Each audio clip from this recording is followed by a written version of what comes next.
Sa dinami-dami ng problema, paano kaya mariresolba?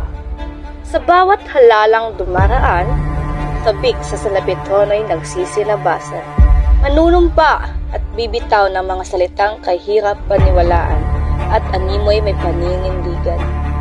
Mga tao'y nilalason ang kaisipan at pinipilit, ako'y inyong pagkatiwalaan.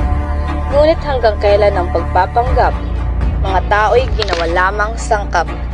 Kapag nagwagi sa hinaharap, sa lapit kapangyarihan ang niyayakap.